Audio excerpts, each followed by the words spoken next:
کیونکہ قرآن کے ساتھ ہمارا تعلق نہیں ہے۔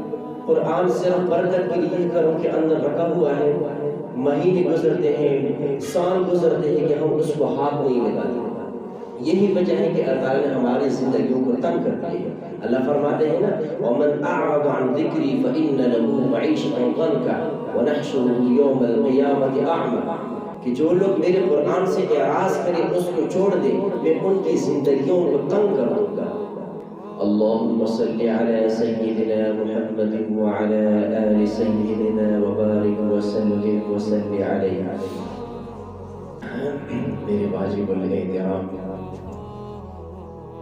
معزز سامعین مسلمان بھائیوں، السلام علیکم ورحمۃ اللہ وبرکاتہ۔ ہماری بات معراج النبی صلی اللہ علیہ وسلم کے حوالے سے چل رہی تھی، اور چاہتا ہوں کہ اپنا موضوع جو کہ معراج کے حوالے سے ہے آگے لے چلو، لیکن اس کے لیے اللہ سے دعا کرو کہ اللہ رب العزت مجھے سچ حق بیان کرنے کی توفیق عطا فرمائے۔ اس کے بعد اللہ جل شانہ ہم سب کو ان تمام باتوں پر عمل کرنے کی توفیق عطا فرمائے۔ میری واجب الاحترام، ہم نے نبی کریم صلی اللہ علیہ وآلہ وسلم کا سفر معراج چٹے آسمان تک بیان کیا تھا۔ آگے آپ صلی اللہ علیہ وآلہ وسلم فرماتے ہیں کہ جب ہم ساتویں آسمان کو پہنچے تو حضرت جبرائیل علیہ السلام نے دروازے آسمانی دروازے پر دستک دی۔ اندر سے آواز آئی من دق الباب، دروازہ کون کٹکھٹا رہا ہے؟ باہر سے حضرت جبرائیل علیہ السلام نے جواب دیا انا جبرائیل۔ اندر سے آواز آئی ومن معک یا جبرائیل، کہ آپ کے ساتھ دوسرا کون ہے؟ حضرت جبرائیل علیہ السلام نے ان کو جواب دیا کہ میرے ساتھ محمد مصطفیٰ و مجتبیٰ صلی اللہ علیہ وسلم ہے۔ تو اندر سے آواز آئی کہ کیا اس محمد کو بلایا گیا ہے؟ جواب دیا کہ جی ہاں اس کو بلایا گیا۔ اس کے بعد آقا صلی اللہ علیہ وسلم فرماتے ہیں کہ دروازہ کھلا گیا اور ہم اندر انٹر ہو گئے۔ اب آسمان کے دروازے کیسے ہیں؟ پہلی بات تو یہ ہے کہ پچھلے جمعے کو میں نے آپ سے ایک بات کہی تھی کہ کچھ اللہ کے احکامات ایسے ہیں، کچھ ارکان ایسے ہیں کہ ان پر ایمان لانا لازمی ہے، لیکن ان کے بارے میں بالخصوص عام لوگوں کو قیل قال سے منع کیا گیا ہے، کیونکہ اگر ان چیزوں کے اندر ہم پڑ جائیں تو قریب ہے کہ ہم ایمان سے ہاتھ دھو بیٹھیں گے۔ اب پہلی بات تو یہ ہے کہ بس اس پر ہمارا ایمان ہے۔ آسمان کے دروازے کیسے ہیں اللہ بہتر جانتا ہے۔ دوسری بات یہ ہے کہ آسمان اور زمین کے درمیان ایک ہوا چلتی ہے جو ہمیں نیلا رنگ نظر آ رہا ہے، یہ آسمان کا رنگ نہیں ہے، یہ ایک قسم ہوا ہے، اور کہا گیا ہے کہ آسمان کا اپنا جو رنگ ہے وہ گلابی ہے۔ اب یہ ہوا اس طرح کہ اللہ نے مسخر فرمایا ہے کہ کوئی بھی اس ہوا سے اوپر نہیں جا سکتا اور نہ اوپر سے کوئی چیز نیچے آ سکتی ہے۔ بالفرض بھی اوپر چلا بھی گیا تو پھر وہ نیچے نہیں آ سکتا، اوپر پھرے گا۔ اب جہاں تک سائنس کی بات ہے، سائنس قرآن کا نچوڑ ہے، سائنس قرآن سے نکلی ہوئی چیز ہے، لیکن بدقسمتی سے ہم قرآن پڑھتے نہیں، قرآن ہم سمجھتے نہیں، جبکہ غیر مسلم ان چیزوں پر ریسرچ کرتے ہیں۔ جتنے آج کل ہمارے کچھ علماء بھی اس پر تحقیق کرتے ہیں، ریسرچ کرتے ہیں، تو معلوم ہوتا ہے کہ جتنے ایجادات ہمیں نظر آتے ہیں یہ تمام تر ایجادات قرآن سے نکلی ہوئی ہیں۔ اب اگر کوئی ہمیں کہے کہ یار یہ جو سائنس ہے، ٹیکنالوجی ہے، یہ قرآن کا ایجاد ہے، تو بندہ حیران رہ جاتا ہے، اس وجہ سے کہ ہمیں قرآن کے بارے میں پتہ نہیں ہے۔ جیسے کہ ابھی ہمیں کوئی کہے کہ بھائی یہ قرآن کے آپ جو کام کر رہا ہے یہ شرک ہے، یہ بدعت ہے، یہ رسومات میں سے ہے، تو وہ بات ہمیں عجیب لگتی ہے کہ یہ تو کوئی نئی بات ہے، ہمارے آباء اور اجداد تو یہ کام کرتے تھے، تو کہاں سے آیا اور ہمیں منع کرنے کے لیے ہمیں منع کرتا ہے؟ تو جس طرح کہ ہمیں یہ بات نہیں لگتی ہے، اس طرح کے سائنس کی بات اگر کوئی کہے تو ہمیں نہیں لگتی ہے، کیونکہ قرآن کے ساتھ ہمارا تعلق نہیں ہے۔ قرآن صرف برکت کے لیے کروں کے اندر رکھا ہوا ہے، مہینے گزرتے ہیں، سال گزرتے ہیں کہ ہم اس کو ہاتھ نہیں لگاتے۔ یہی وجہ ہے کہ اللہ تعالیٰ نے ہماری زندگیوں کو تنگ کر دیا ہے۔ اللہ فرماتے ہیں نا وَمَنْ أَعْرَضَ عَنْ ذِكْرِي فَإِنَّ لَهُ مَعِيشَةً ضَنْكًا وَنَحْشُرُهُ يَوْمَ الْقِيَامَةِ أَعْمَى۔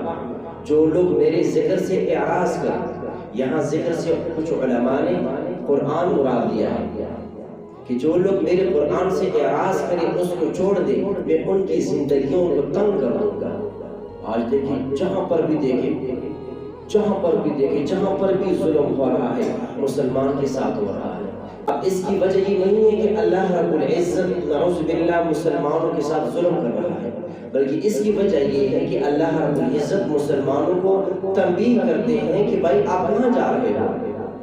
جس طرح کہ میں نے غالباً پچھلے جمعے کو بتایا تھا کہ یہ زلزلے کے حوالے سے کسی نے سوال کیا تھا، تو میں نے کہا بھائی مسلمانوں کی مثال دودھ کی طرح ہے، جب دودھ کے اندر گندگی کوئی ڈالے پھینکے تو ہمیں غصہ آتا ہے، لیکن جو کافر ہیں ان کا مثال پیشاب کی طرح ہے، پیشاب کے اندر اگر کوئی گندگی ڈالے بھی تو کچھ فرق نہیں پڑتا۔ تو اس وجہ سے اللہ رب العزت مسلمانوں کو تنبیہ کرتے ہیں، ان کے اوپر حالات لے آتے ہیں کہ آپ میری طرف متوجہ ہو جاؤ، یا ایھا الانسان ما غرک بربک الکریم۔ تو کہنے کا مطلب یہ ہے کہ آقا صلی اللہ علیہ وسلم فرماتے ہیں کہ جب ہم آگے بڑھے تو اچانک میری نظر ایک ایسی ہستی پر پڑی کہ اتنا خوبصورت، اتنا جمیل انسان میری آنکھوں نے کبھی نہیں دیکھا، اور میں نے پوچھا یہ کون ہے؟ مجھے حضرت جبرائیل علیہ السلام نے فرمایا کہ یہ آپ کے باپ حضرت ابراہیم علیہ السلام ہے، جاؤ سلام کرو۔ آقا صلی اللہ علیہ وسلم فرماتے ہیں کہ جب میں آگے بڑھا ان سے سلام کیا، اس نے مجھے بیٹا کہہ کر پکارا اور مجھے دعائیں دی، اور دعاؤں کے بعد مجھے فرمایا کہ اے محمد صلی اللہ علیہ وسلم آپ اپنی امت کو میری طرف سے سلام کہنا اور ان کو یہ بتانا کہ جنت ایک چنچل میدان ہے، شیرین پانی ہے، وہاں پر درخت، بنگلے، بلڈنگ، محلات وغیرہ نہیں ہیں۔ اگر آپ چاہتے ہیں کہ ہم اپنی جنت کو خوبصورت بنائیں تو دنیا کے اندر تمہیں اعمال کرنے ہوں گے۔ اس طرح کی حدیث ہے نا کہ جو آدمی صبح نماز پڑھ کر اپنی جگہ پر بیٹھے اور اشراق تک اللہ کا ذکر کرے، اس کے بعد طلوع کے بعد 2 رکعت اشراق پڑھے تو اس کو ایک حج اور ایک عمرہ کی ثواب ملتا ہے۔ اس طرح ایک اور حدیث ہے کہ انسان جب مر جاتا ہے تو قیامت کے دن جب اس کو عمل نامہ دیا جاتا ہے، جب وہ اپنے عمل نامے کو دیکھے گا اس کے اندر بہت ساری چیزیں ہوگی، حج ہوگا، زکوٰۃ ہوگی، روزے ہوں گے، تو وہ آدمی حیران ہو گیا اللہ میں نے تو یہ اعمال کیے نہیں ہے۔ تو اللہ فرمائے گا کہ بھائی آپ نبی کریم صلی اللہ علیہ وسلم کے احادیث کے مطابق ہم نے آپ تک یہ بات پہنچائی تھی کہ جو آدمی دنیا کے اندر یہ کام کرے گا تو یہ ثواب ملے گا، یہ کام کرے گا تو یہ ثواب ملے گا۔ تو یہ تمام تر جو آپ دیکھ رہے ہیں یہ آپ ان اعمال کی وجہ سے دیے گئے ہیں جو آپ نے دنیا کے اندر کیے۔ اور پھر ابراہیم علیہ السلام نے آپ صلی اللہ علیہ وسلم سے فرمایا کہ بھائی جنت کے جو درخت ہیں، جو پودے ہیں، وہ سبحان اللہ والحمد للہ ولا الہ الا اللہ واللہ اکبر ہے۔ اور ایک حدیث بھی ہے کہ نبی کریم صلی اللہ علیہ وسلم فرماتے ہیں کہ جو آدمی ایک دفعہ سبحان اللہ کہے گا اس کے لیے جنت کے اندر ایک درخت لگا دیا جائے گا. اور ایک اور روایت کے مطابق جنت کے اندر ایک درخت ہے طوبہ نام ہے اس کا. وہ اتنا بڑا ہے کہ ایک گھڑ سوار اس کے سائے کے نیچے 100 سال بھی سفر کرے تو اس کا سایہ ختم نہیں ہوگا. یہ روایت جو میں نے بیان کیا ترمذی کے اندر صحیحین کے اندر موجود ہے. تو کہنے کا مطلب یہ میرے بھائیوں کہ ہمیں اللہ تعالیٰ کا ذکر کرنا چاہیے، کیونکہ جب ہم اللہ کا ذکر کریں گے تو ہمارے جو دل ہے وہ نرم ہوگی اور اللہ رب العزت کی رحمت ہماری طرف متوجہ ہوگی. اور واحد اللہ کا ذکر ایسی چیز ہے میرے بھائیوں کہ اس کے لیے بیٹھنا شرط نہیں، وضو شرط نہیں، تنہائی شرط نہیں، باقی کوئی ایسے شرائط اس کے لیے نہیں، بلکہ آپ جہاں پر بھی ہیں سوائے بیت الخلاء یا ایسے گندے جگہوں پہ جہاں پر مطلب کہ گندگی میری ہو وہاں پر تو خیر اللہ کا ذکر نہیں کرنا چاہیے. باقی آپ جہاں پر بھی ہوتے ہیں، ڈرائیور کر رہا ہے، کام کر رہا ہے، دکان کے اندر بیٹھا ہوا ہے، جہاں پر بھی ہیں آپ اللہ کا ذکر کر سکتے ہیں. ذکر کے ساتھ اپنی زبان کو عادی بنائیں. میں اکثر جو بچے ہمارے پاس پڑھتے ہیں اس میں کہا کرتا ہوں کہ بھائی جو مصنون دعائیں ہم آپ کو پڑھاتے ہیں ان کو یاد کرنے کے ساتھ ساتھ اس پر عمل بھی کریں، عمل کا اہتمام بھی کریں. ہر کام شروع میں تھوڑا سا مشکل ہو جاتا ہے لیکن جب بندہ عادت بنائے تو پھر کوئی مشکل نہیں ہوتا. بہت ساری دعائیں ہیں کہ انسان جب اس کی عادت بنائے تو خود بخود جب اس کا موقع آ جاتا ہے تو خود بخود وہ دعا زبان سے نکل جاتی ہے. بات پھر رہ گئی انشاءاللہ جو بات رہتی ہے وہ انشاءاللہ اگلے جمعے کو پورا کریں گے. اللہ تعالیٰ ان باتوں پر عمل کرنے کی توفیق عطا فرمائے. وما علینا الا